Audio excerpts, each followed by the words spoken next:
ایک بدو آیا نبی علیہ الصلوۃ والسلام کے پاس، فرمایا یا رسول اللہ مجھ سے غلطی ہو گئی، میں نے روزے کی حالت میں اپنی بیوی سے تعلق بنا لیا۔ اللہ اکبر۔ نبی علیہ السلام جب مدینہ گئے ہیں تو مسلمانوں کو دو اللہ نے نعمتیں دیں۔ جب نبی علیہ السلام مدینہ گئے کون سی دو نعمتیں؟ ایک تو بیت اللہ کو قبلے کا درجہ عطا فرما دیا۔ اس سے پہلے قبلہ جو تھا بیت المقدس کی طرف منہ کر کے نماز پڑھتے تھے، اللہ نے مکہ مکرمہ میں اپنے گھر کو قبلے کا درجہ عطا فرما دیا۔ دوسری نعمت رمضان المبارک کا یہ مقدس مہینہ اللہ تبارک و تعالیٰ نے عطا فرمایا۔ اور پھر اگر اب رمضان کی بات کر لیں، رمضان میں بھی پچھلی امتوں سے زیادہ اللہ کے نبی علیہ الصلوۃ والسلام کو اور دو نعمتیں عطا فرما دی جو آج ہمارے کام آ رہی ہیں۔ پہلی امتیں روزہ کیسے رکھتی تھی پتہ ہے کچھ؟ نہیں پتہ نا۔ پہلی امتوں میں جب روزہ رکھا جاتا تھا، روزہ 24 گھنٹے کا ہوتا تھا۔ شام کو افطاری کے وقت پہلی امتوں میں جب شام کو افطاری ہو جاتی تھی، افطاری کرنے کے بعد جب جس بندے کی آنکھ لگ گئی تو اس کا اگلا روزہ شروع ہے۔ پہلی امتوں میں جب جس کی آنکھ لگ گئی اس کا اگلا روزہ شروع ہے۔ مثال کے طور پہ مغرب کی وقت افطار کیا، افطار کرنے کے بعد نماز پڑھنے کے بعد عشاء کے درمیان اونگ آ گئی، آنکھ لگ گئی تو بس دوسرا روزہ شروع ہو گیا ہے۔ جب تک جاگ رہے ہیں بس تبھی تک افطار کا وقت ہے، جیسے ہی نیند آئی، جیسے ہی اونگ آئی تو دوسرا روزہ شروع ہو جاتا تھا۔ نبی علیہ الصلوۃ والسلام کے دور میں جب رمضان فرض ہوا تب بھی ایسا ہی تھا۔ ہمارے اللہ کے نبی صلی اللہ علیہ وسلم کریم رسول ہیں۔ ایک بدو آیا نبی علیہ الصلوۃ والسلام کے پاس، فرمایا یا رسول اللہ مجھ سے غلطی ہو گئی، میں نے روزے کی حالت میں اپنی بیوی سے تعلق بنا لیا افطار کے بعد رمضان کی رات میں۔ تو فرمایا اچھا تو کوئی بات نہیں، تم ایک کام کرو کہ 60 مسکینوں کو کھانا کھلا دو، کفارہ ادا کر دو۔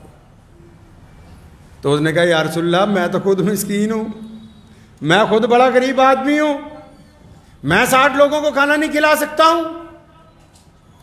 تو نبی علیہ الصلوۃ والسلام نے فرمایا اچھا پھر ایسا کرو، تم اس کے بدلے میں 60 روزے رکھنا۔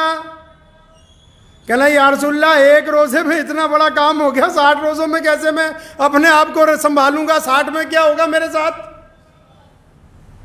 فرمایا اچھا پھر ایسا کرو 60 یتیموں کو کچھ نہ کچھ کھانے کے لیے دے دو، اپنے روزے کا کفارہ ادا کر دو۔ یا رسول اللہ میں تو میرے پاس خود کھانے کے لیے کچھ نہیں۔ نبی علیہ السلام نے کہا بیٹھ جا۔ اتنی دیر میں ایک صحابی آئے، کھجوریں لائے بہت ساری، یا رسول اللہ صدقے کی ہیں، فرمایا اسی کو دے دو، یہ محتاج ہے، ضرورت مند ہے۔ جب اس بندے کو دے دی فرمایا جا مدینہ منورہ میں جا کے بانٹ دے اور تیرے روزے کا کفارہ ادا ہو جائے۔ تو نبی علیہ الصلوۃ والسلام کی منت کر کے کہنے لگا یا رسول اللہ مدینے میں مجھ سے بڑا مسکین کوئی نہیں ہے، یہ مجھے ہی عطا فرما دے۔ تو لکھا ہے محمد رسول اللہ صلی اللہ علیہ وسلم اتنا مسکرائے اس کی اس بات کو سن کے کہ یہ فدیہ دینے کے لیے اسے کھجوریں دی ہیں، یہ بھی اب دوسروں کو دینے کے لیے تیار نہیں، کہہ رہا یا رسول اللہ یہ بھی مجھے ہی دے دو۔ ایک صحابی حضرت قیس ابن سریمہ رضی اللہ تعالیٰ عنہ اونٹ چراتے ہیں، اونٹ چرا کے جب شام کو گھر پہ پہنچے، مغرب کے وقت افطار کا وقت ہوا، پانی پی کے روزہ کھولا، بیوی کو پوچھا کچھ کھانے کے لیے ہے؟ کہنے لگی نہیں کچھ اتنا گھر میں کچھ ہے نہیں، لیکن آپ کیونکہ تھکے ہوئے آئے ہیں آپ رکو، میں کچھ بناتی ہوں آپ کو کھلاؤں گی، میں انتظام کر لوں، پڑوسیوں سے کچھ لے لوں۔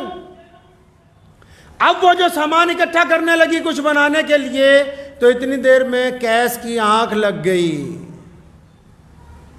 تو جب قیس رضی اللہ تعالیٰ عنہ کی آنکھ لگ گئی، ان کی بیوی آئی کھانا لے کے، تو اس نے کہا قیس بہت بڑی ہلاکت ہے تیرے لیے، مطلب پریشانی ہو گئی، تیری تو آنکھ لگ گئی، دوسرا روزہ شروع ہو گیا ہے، دوسرا روزہ شروع ہو گیا ہے۔ یہ ان لوگوں کے لیے واقعات سنا رہا ہوں وہ جڑے افطاری اتنا کرتے جدہ ولیمے جی آئے ہون ماں دے پتر ہے سارے دے سارے بھی، یہ سحری ہے، کوئی ولیمہ تھوڑی ہے، یہ ان لوگوں کو بتا رہا ہوں کہ اللہ تبارک و تعالیٰ کے نبی علیہ السلام نے کتنی بڑی نعمت عطا فرمائی ہے. جیسے قیس کو پتہ لگا کہ دوسرا روزہ شروع ہو گیا، اب تو کچھ کھا پی نہیں سکتے، روزہ رکھ لیا، نیت کر لی.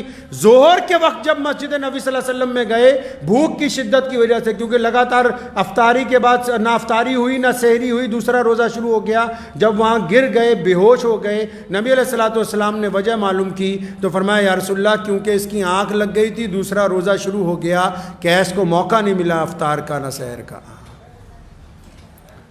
نبی علیہ السلام کا دل تڑپ اٹھا. اللہ تعالیٰ نے پھر قرآن پاک میں جبرائیل علیہ السلام کو بھیجا پیارے نبی صلی اللہ علیہ وسلم کے پاس کہ جا کے میرے محبوب کو کہہ دو، پہلے تو ایسا نہیں تھا پہلی امتوں کے لیے، لیکن آپ کی امت کو یہ شرف عطا کر دیا، محمد رسول اللہ کی جوتیوں کے صدقے یہ سحری اور افطاری عطا ہوتی. فرمایا اے محمد صلی اللہ علیہ وسلم اپنی امت کو بتا دو کہ جب سورج ڈوب جائے گا تو جتنی چیزیں حلال ہیں وہ سورج نکلنے سے پہلے، سحری سے پہلے، صبح صادق سے پہلے، اب یہ جو رات کا وقفہ ہے اے سونے رسول، ہم نے تیری امت کے لیے تمام چیزیں حلال کر دی، جس طرح مرضی کھاؤ پیو، اپنی بیویوں کے پاس جاؤ، اب تمہارے اوپر کوئی پابندی نہیں ہے. یہ محمد الرسول اللہ صلی اللہ علیہ وسلم کی محبتوں کی بدولت، پیارے نبی علیہ السلام کی دل کی ان دھڑکنوں کی بدولت جو امت کے لیے ہمہ وقت درد مند رہتی تھی، اللہ نے دیکھا کہ میرا محبوب پریشان ہو رہے ہیں صلی اللہ علیہ وسلم، ان کو تکلیف پہنچ رہی کہ میری امت کے لوگ نہ سحری اور افطاری میں وقت نہیں نکال پاتے، ہم کو افطاری بھی عطا کر دی، سحری بھی عطا کر دی.